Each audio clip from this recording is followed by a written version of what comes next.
Welcome back to Nightmare Echoes. Today, we're diving into the woods to explore three disturbing true camping horror stories that will send chills down your spine. So grab your flashlight and let's get started. Story 1. The Vanishing Campers. Our first story takes us to the dense, remote forests of location.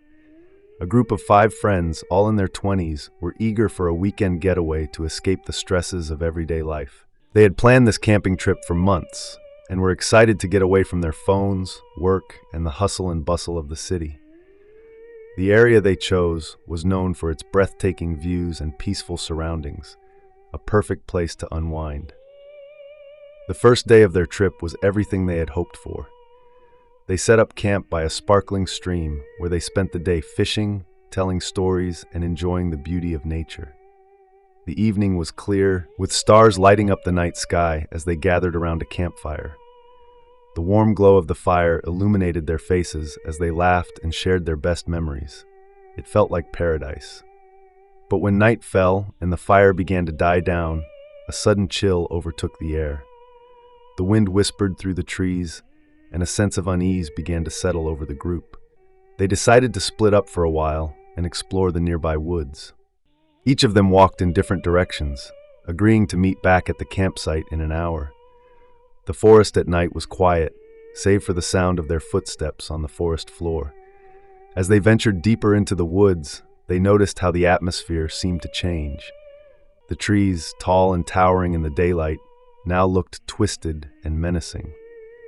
The once serene silence was replaced with the occasional rustling of leaves, but no animals could be seen or heard. When the hour was up, they met back at the campsite, but one of their friends, Chris, was nowhere to be found. Initially, they thought he might have gotten distracted or wandered off. It wasn't unusual for someone to take longer to explore, but as the minutes turned into hours, they began to feel uneasy. They called his name, but there was no answer. A sinking feeling in the pit of their stomachs grew as the sky darkened and the forest seemed to close in around them. They split up once again, this time searching the woods more thoroughly.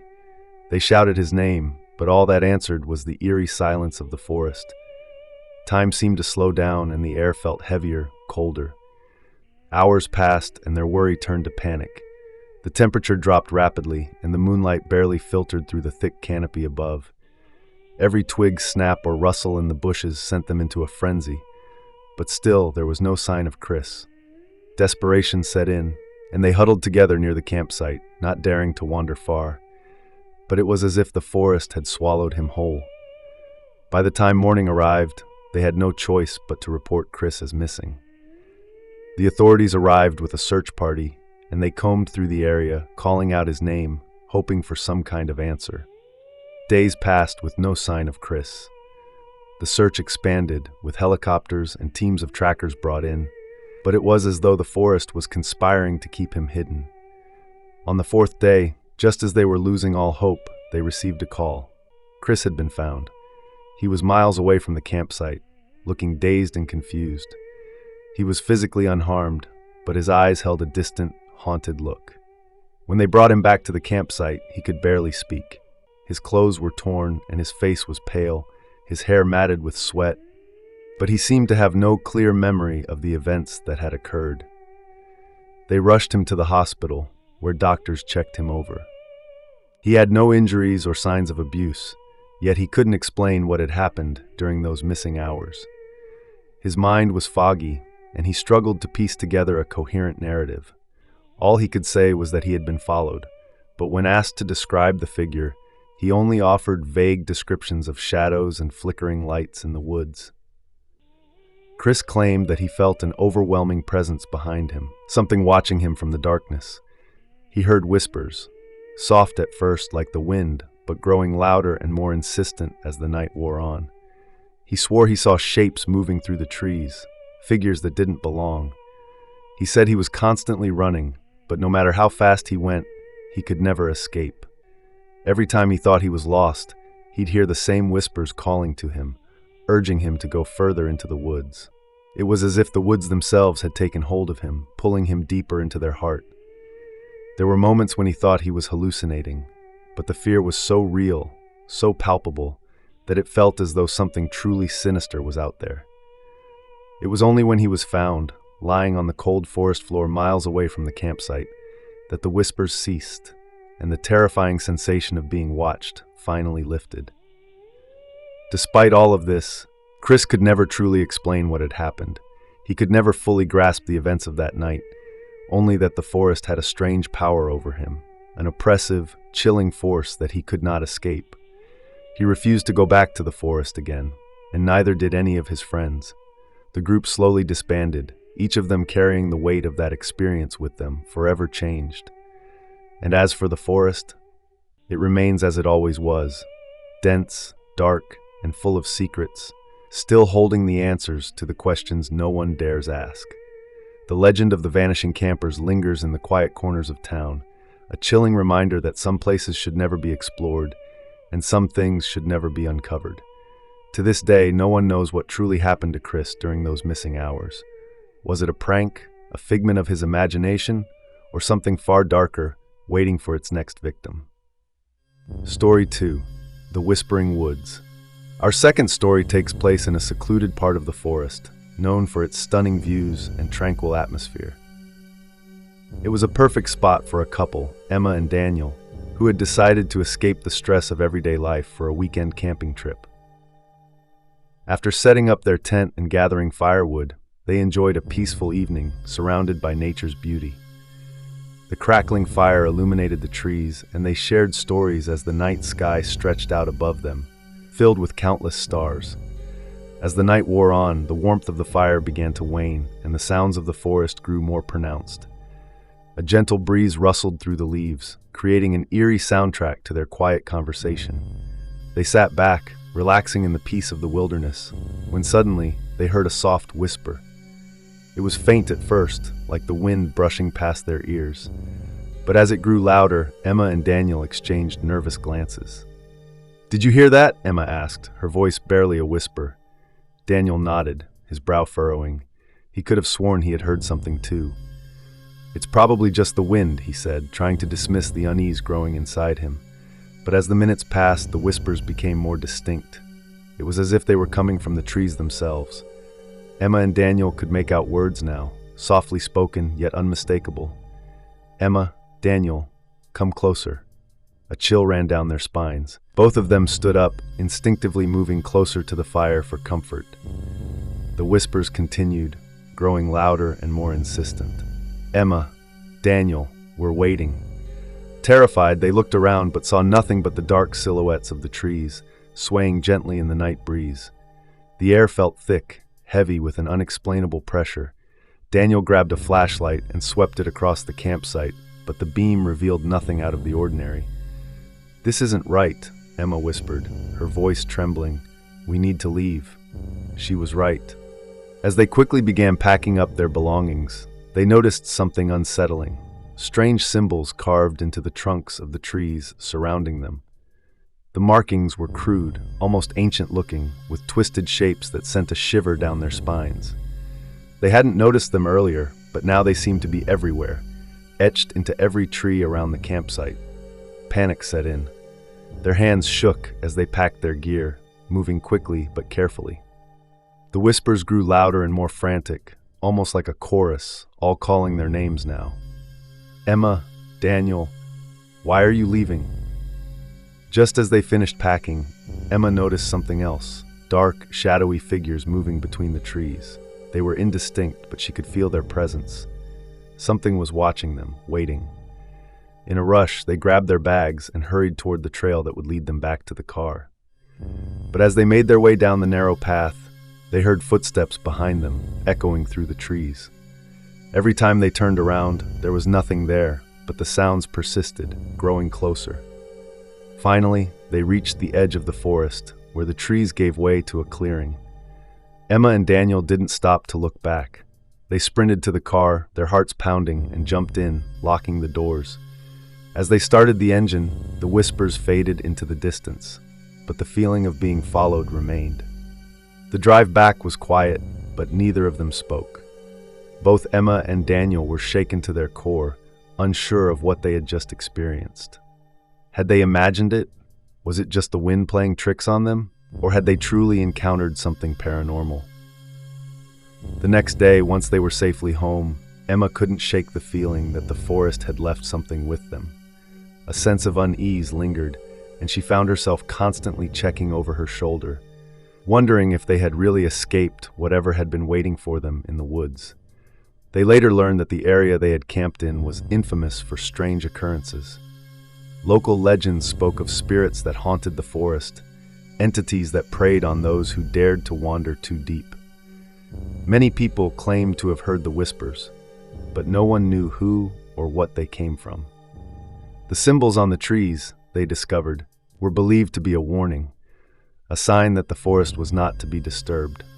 Emma and Daniel never returned to the Whispering Woods. In fact, they swore never to camp again in any remote forest. The experience had left them shaken and questioning the things they once believed impossible. To this day, no one knows the full truth behind the whispers or the shadows that seem to lurk just beyond the trees. But one thing was certain: the Whispering Woods was a place best left undisturbed. After the terrifying events of that night, Emma and Daniel tried to return to their normal lives, but the unease lingered. Emma couldn't shake the feeling that something had followed them from the woods. Every night, she would lie awake, staring at the ceiling, her mind replaying the whispers over and over. "Emma, Daniel, come closer." The words echoed in her mind, and she couldn't escape them. Days passed, and they both went through the motions, but something had changed. The world around them felt dimmer, quieter. The once innocent sound of the wind brushing against the trees now filled Emma with dread. Daniel, too, grew distant, constantly lost in thought. He would start to speak, but his words often trailed off, as though he was listening to something far off in the distance. One evening, about a week after their trip, Emma decided to take a walk in the nearby park to clear her head. The day had been unusually still, and the sky seemed too silent. As she walked under the trees, she felt a familiar sensation, a chill, a shift in the air. It was the same feeling she'd had the night of the camping trip, the sensation that something was watching her. Her heart began to race, but she pressed on, trying to shake it off. Suddenly, a rustling sound came from the bushes behind her, followed by a whisper, so quiet it almost seemed like a breath on the back of her neck. Emma, her body froze, the hairs on her arms standing on end. She whipped around, but there was no one in sight. The whisper was gone, but the unmistakable feeling of being followed lingered in the air. The trees around her seemed to close in, the branches shifting unnaturally in the breeze. She turned quickly and began walking faster, then broke into a run. At home that night, Emma was unable to sleep. Every shadow seemed to hold a hidden figure. Every creak of the house felt amplified. She lay wide-eyed in bed, staring at the ceiling until the first light of dawn peeked through the blinds. The whispers still clung to her, growing more desperate with each passing hour. The next day, Daniel asked if she'd experienced anything strange, his voice trembling as if he too had felt the same unease. They decided to return to the library, hoping to uncover something that might explain their terrifying experience. As they dug deeper into the history of the Whispering Woods, they discovered that the area was steeped in ancient folklore. For centuries, the woods had been considered a sacred place, not meant to be disturbed by outsiders. Many locals spoke of the Watchers, invisible entities said to guard the forest. According to the legends, the spirits would whisper to anyone who trespassed, trying to lure them deeper into the forest where they could become lost forever. But what unsettled Emma and Daniel most were the chilling accounts of those who had ventured into the woods and never returned. Most of them had reported hearing whispers and seeing shadowy figures before vanishing without a trace. The stories had been passed down for generations, and it seemed that each new visitor to the woods became part of the legend. The more they learned, the more they began to suspect that the woods hadn't just been a backdrop to their fear. It had changed them. They had felt something malevolent that wasn't easily dismissed, something that had followed them back. Desperate for answers, Emma revisited the park where she had heard the whispers, hoping that confronting the place would offer some closure. As she wandered among the trees, the atmosphere felt oppressive, like the very air was thick with unseen eyes. She ventured deeper than before, driven by an inexplicable urge to know what was haunting her. When she reached the edge of the park, she found a strange marking on the ground, a symbol eerily similar to the ones they had seen in the woods. Her heart pounded as she knelt to examine it. It was a perfect circle, with jagged lines extending outward. As she touched the symbol, the ground beneath her feet seemed to tremble. A cold wind rushed through the trees, and the whispers began again. "Emma, you shouldn't have come back." A figure appeared in the distance, a silhouette standing just outside the reach of the fading light. It was tall, shadowy, and strangely formless, like a wisp of smoke. It didn't move, but seemed to stretch toward her, its presence heavy and suffocating. Fear surged through Emma's chest, and her breath caught in her throat as the figure began to approach. Without thinking, she bolted, running as fast as she could, her mind racing. When she reached the edge of the park, the whispering stopped and the figure vanished. Emma collapsed to the ground, gasping for breath. It was as if the world had come back into focus, but she couldn't shake the image of the shadow, its dark, hollow eyes. As she made her way home, Emma couldn't ignore the gnawing feeling that something had changed in her. She was no longer the person who had ventured into the Whispering Woods with Daniel. They had been marked, just like so many others before them. And now, wherever she went, the whispers followed. Emma's unease grew into paranoia. She became fixated on the strange symbols and the shadowy figure, constantly searching for answers. But the more she sought, the more elusive the truth seemed. Her once peaceful life had been forever altered by the woods, and it seemed that they would never let her go. In the years that followed, Emma and Daniel both moved away, leaving their haunting experiences behind. But the Whispering Woods was never far from their minds. Every so often, when the wind would rustle through the trees, Emma would hear it again, the whispers calling her name, and she would remember that deep in the forest, the watchers were still waiting, watching, and listening. Story 3. The Stranger in the Night. Our final story is about a solo camper who loved the solitude of nature. One night, while he was sleeping in his tent, he was suddenly awakened by the sound of footsteps outside. At first, he thought it was just an animal, but then he heard a low voice whispering his name. Heart racing, he lay still, trying to convince himself it was just his imagination. But the whispering continued, growing closer. He mustered the courage to peek outside, but all he saw was darkness. The footsteps stopped, and an eerie silence enveloped the campsite. Just as he was about to relax, he heard a rustling sound right next to his tent. In a panic, he grabbed his flashlight and shone it towards the noise. To his horror, he saw a figure standing just outside, shrouded in shadows. The figure didn't move, just stared at him. Terrified, he quickly unzipped the tent and shouted, "Who are you?" But the figure vanished into the darkness. He spent the rest of the night wide awake, clutching his flashlight, listening for any sign of the stranger. At dawn, he packed up and left, vowing never to camp alone again. The solo camper named Jason had always enjoyed the peacefulness of camping alone. He reveled in the quiet, the gentle rustling of the trees, and the calming sounds of nature. It was the perfect escape from his busy life. This trip, deep in the mountains, was meant to be his way of recharging. But that night, everything changed. It was just past midnight when Jason awoke to the unmistakable sound of footsteps outside his tent. At first, he thought it was a deer or some other animal. The forest was alive with sounds, and animals often ventured close to his campsite. But as the footsteps grew closer, they sounded deliberate, slow, calculated. His heart began to pound as he lay motionless, trying to convince himself it was just his mind playing tricks on him. But then the whispering started. It was low and guttural, but distinct. "Jason! Jason!" His name. His heart skipped a beat, and he held his breath, listening intently. The voice sounded almost too real. Panic crept up his spine as he realized there was no wind, no animals nearby, only the soft, eerie whispering that seemed to float through the air, coming from the very spot outside his tent. He squeezed his eyes shut, praying it would stop, but it didn't. The whisper grew louder, more persistent, and it was getting closer. "Jason, I know you're in there."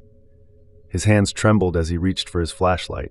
His mind raced, trying to find a logical explanation, but none came. He forced himself to stay calm, thinking it could be another camper playing a prank. But the more he thought about it, the more his gut twisted in fear. There was something off about this situation. Something wasn't right. Summoning every ounce of courage, Jason slowly unzipped his tent. He peeked outside, his flashlight casting trembling light into the darkness. The forest was still and the footsteps had stopped. There was nothing but shadows. But as he was about to turn back, he heard a rustling noise right next to his tent. His blood ran cold. Someone, or something, was right beside him. With his heart in his throat, Jason turned the flashlight toward the sound. He froze. There, just beyond the reach of his light, was a figure, a tall, shadowy silhouette standing motionless. Its face was hidden in darkness, but Jason could feel its presence as though it was staring directly at him. He could barely breathe. The figure didn't move, didn't speak. It simply stood there, like a statue, its form indistinct against the pitch-black backdrop of the forest. "Who are you?" Jason shouted, his voice shaky, almost frantic. But there was no response. His pulse hammered in his chest as the figure remained still. He unzipped the tent quickly, his hands shaking, ready to confront whatever or whoever was out there. He leapt to his feet and aimed the flashlight at the figure.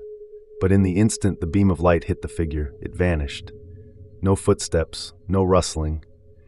It was as though the darkness had swallowed it whole. Jason stood there, breathless, staring into the now empty space outside his tent. His mind raced as he tried to rationalize what had just happened. Was it a hallucination? Was he just too tired? But the fear that clutched his heart told him otherwise. For the rest of the night, he stayed wide awake, clutching his flashlight like a lifeline. He listened intently for any sound, any movement, but the forest was eerily quiet. The whispering had stopped, but the fear remained. Every creak of the tent, every rustling leaf seemed magnified in the stillness. By morning, Jason was exhausted but resolute. He quickly packed up his things, not daring to stay another minute. As he walked away from the campsite, he kept looking over his shoulder, certain the figure was watching him from the edge of the trees. The peace he had once found in nature now felt like a distant memory, replaced with an overwhelming sense of dread. As he left the forest behind, Jason couldn't shake the feeling that something was still out there, following him, waiting for him to return. The encounter with the stranger had left a mark on him, one that would haunt his dreams for years to come. He never camped alone again. And there you have it, 3 disturbing true camping horror stories that remind us that sometimes the wilderness holds secrets we're not meant to uncover. Have you ever experienced something eerie while camping? Share your stories in the comments below. If you enjoyed this video, don't forget to like, subscribe, and hit that notification bell for more chilling tales. Until next time, stay safe out there.